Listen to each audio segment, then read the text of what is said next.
Hello student, education 24 में आपका स्वागत है। आज के इस वीडियो में मैं आपको बीए फर्स्ट ईयर के सेकेंड सेमेस्टर में आपका जो सब्जेक्ट है संस्कृत, उसके अंदर कौन कौन से क्वेश्चन आने वाले हैं, इस वीडियो के अंदर मैं आपको आने वाले क्वेश्चन के बारे में बताऊंगा। सो आप इस वीडियो को ध्यान से देखिएगा ताकि आपको आने वाले क्वेश्चन के बारे में अच्छे से पता चल सके।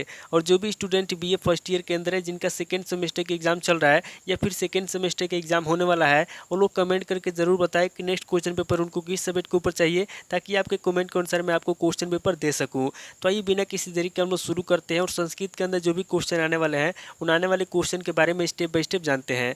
तो यहाँ पे सबसे पहले हम लोग अति लघु उत्तरीय प्रश्नों के बारे में जानेंगे। तो अति लघु उत्तरीय प्रश्नों में पहले प्रश्न की बात की जाए तो यहाँ पे आपका पहला प्रश्न दिया हुआ है, गद्य का विकास क्रम लिखिए।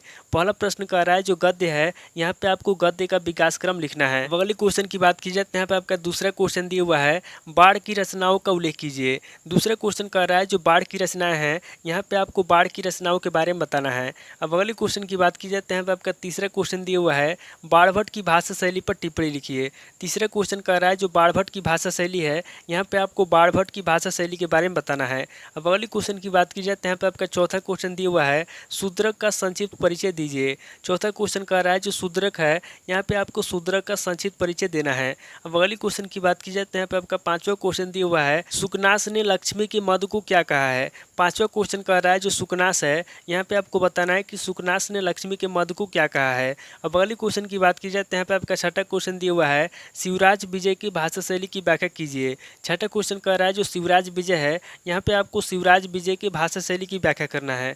अब अगले क्वेश्चन की बात की जाए तो यहाँ पे आपका सातवां क्वेश्चन दिया हुआ है, शिवराज विजय के संवाद योजना का वर्णन कीजिए। सातवां क्वेश्चन कह रहा है जो शिवराज विजय है यहाँ पे आपको शिवराज विजय के संवाद योजना के बारे में बताना है। अब अगले क्वेश्चन की बात की जाए तो यहाँ पे आपका आठवां क्वेश्चन दिया हुआ है, कर्म में किस विभक्ति का प्रयोग होता है।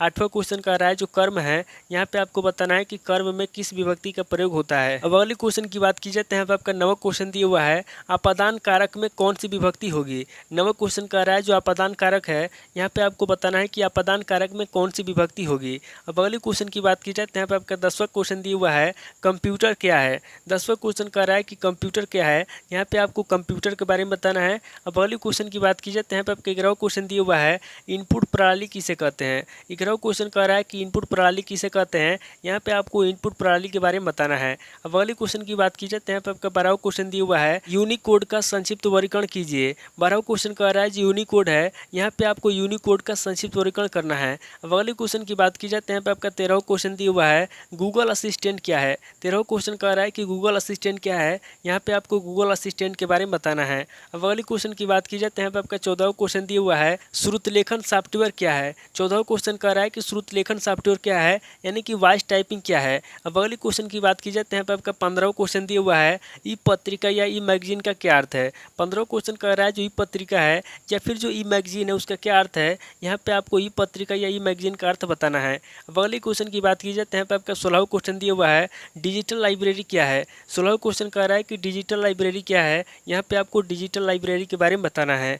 अब अगले क्वेश्चन की बात की जाए तो यहाँ पे आपका 17वां क्वेश्चन दिया हुआ है, गूगल मीट क्या है। 17वां क्वेश्चन कह रहा है कि गूगल मीट क्या है यहाँ पे आपको गूगल मीट के बारे में बताना है। अब अगले क्वेश्चन की बात की जाए तो यहाँ पे आपका 18वां क्वेश्चन दिया हुआ है, जूम का क्या आशय है। 18वां क्वेश्चन कह रहा है कि जूम का क्या आशय है यहाँ पे आपको जूम के बारे में बताना है। ये टोटल आपके 18 क्वेश्चन हो गए जो आपसे अति लघु उत्तरीय प्रश्न में पूछे जाएंगे। अब आगे हम लोग लघु उत्तरीय प्रश्नों के बारे में जानेंगे। तो यहाँ पे लघु उत्तरीय प्रश्नों में पहले प्रश्न की बात की जाए तो यहाँ पे आपका पहला प्रश्न दिया हुआ है, सुबंधु के भाषा शैली पर एक संक्षिप्त टिप्पणी लिखिए।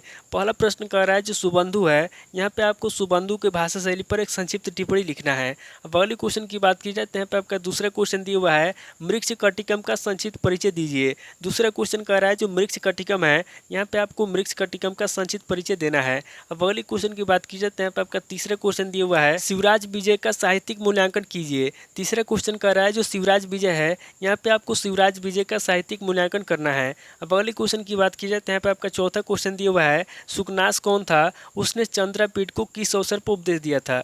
चौथा क्वेश्चन कह रहा है कि सुकनास कौन था यहाँ पे आपको सबसे पहले सुकनास के बारे में बताना है, उसके बाद आगे आपको बताना है कि सुकनास ने चंद्रपीठ को किस अवसर पर उपदेश दिया था।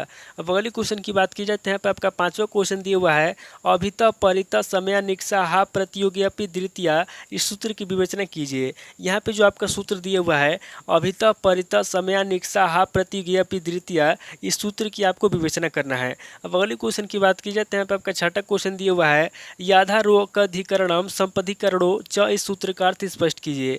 छठा क्वेश्चन कह रहा है ये जो आपका सूत्र दिया हुआ है याधारोकधिकरणम सप्त्यधिकरणे च, इस सूत्र के बारे में आपको बताना है, यानी कि इस सूत्र का अर्थ आपको बताना है। अब अगले क्वेश्चन की बात की जाए तो यहाँ पे आपका सातवां क्वेश्चन दिया हुआ है यूनिकोड क्या है। सातवां क्वेश्चन कह रहा है कि यूनिकोड क्या है, यहाँ पे आपको यूनिकोड के बारे में बताना है। अब अगले क्वेश्चन की बात की जाए तो यहाँ पे आपका आठवां क्वेश्चन दिया हुआ है कौन कौन सी डिवाइस में गूगल असिस्टेंट का उपयोग किया जा सकता है। आठवां क्वेश्चन कह रहा है कि कौन कौन सी डिवाइस में गूगल असिस्टेंट का उपयोग किया जा सकता है। यहाँ पे आपको बताना है कि कौन कौन सी डिवाइस में गूगल असिस्टेंट का उपयोग किया जा सकता है। अब अगले क्वेश्चन की बात की जाए तो यहाँ पे आपका नवा क्वेश्चन दिया हुआ है गूगल इनपुट टूल्स क्या है स्पष्ट कीजिए। नवा क्वेश्चन कह रहा है कि गूगल इनपुट टूल्स क्या है स्पष्ट कीजिए। यहाँ पे आपको गूगल इनपुट टूल के बारे में बताना है। अब अगले क्वेश्चन की बात की जाए तो यहाँ पे आपका 10वां क्वेश्चन दिया हुआ है ई पाठ क्या है। 10वां क्वेश्चन कह रहा है कि ई पाठ क्या है, यहाँ पे आपको ई पाठ के बारे में बताना है। अब अगले क्वेश्चन की बात की जाए तो यहाँ पे आपका 11वां क्वेश्चन दिया हुआ है स्वयं पोर्टल क्या है, स्वयं पोर्टल की विशेषताओं की विवेचना कीजिए। 11वां क्वेश्चन कह रहा है कि स्वयं पोर्टल क्या है, यहाँ पे आपको सबसे पहले स्वयं पोर्टल के बारे में बताना है, उसके बाद आगे आपको स्वयं पोर्टल की विशेषताओं की विवेचना करना है। अब अगले क्वेश्चन की बात की जाए तो यहाँ पे आपका 12वां क्वेश्चन दिया हुआ है मूक पर संक्षिप्त टिप्पणी लिखिए। 12वां क्वेश्चन कह रहा है जो मूक है यहाँ पे आपको मूक पर संक्षिप्त टिप्पणी लिखना है। तो टोटल आपके 12 क्वेश्चन हो गए जो आपसे लघु उत्तरीय प्रश्न में पूछे जाएंगे। अब आगे हम लोग दीर्घ उत्तरीय प्रश्नों के बारे में जानेंगे। तो यहाँ पे दीर्घ उत्तरीय प्रश्नों में पहले प्रश्न की बात की जाए तो यहाँ पे आपका पहला प्रश्न दिया हुआ है बाढ़ की गद्य शैली पर एक लघु निबंध लिखिए। पहला प्रश्न कह रहा है जो बाढ़ की गद्य शैली है, यहाँ पे आपको बाढ़ की गद्य शैली पर एक लघु निबंध लिखना है।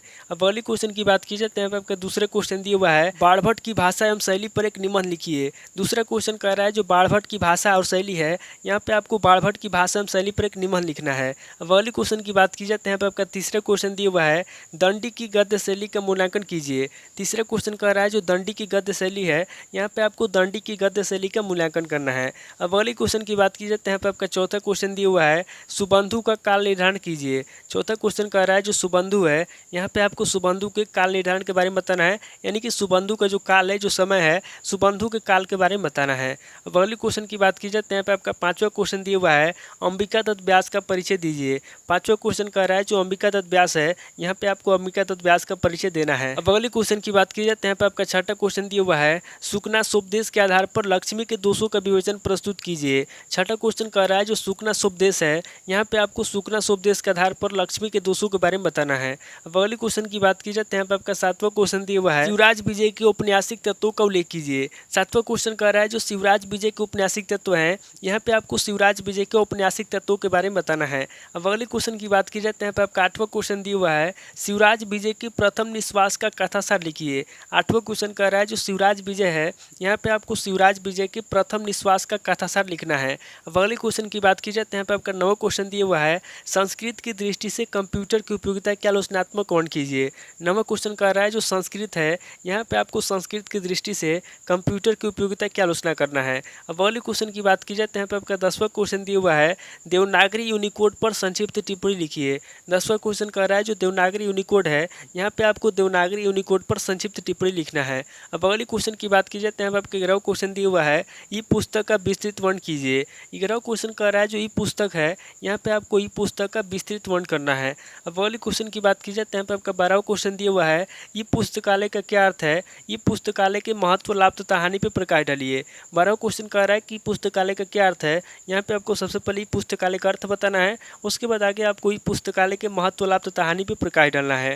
तो टोटल आपके 12 क्वेश्चन हो गए जो आपसे दीर्घ उत्तरीय प्रश्न में पूछे जाएंगे। तो इस वीडियो के अंदर मैंने आपको अति लघु उत्तरीय प्रश्न, लघु उत्तरीय प्रश्न और दीर्घ उत्तरीय प्रश्न, तीनों तरह के प्रश्नों के बारे में बता दिया।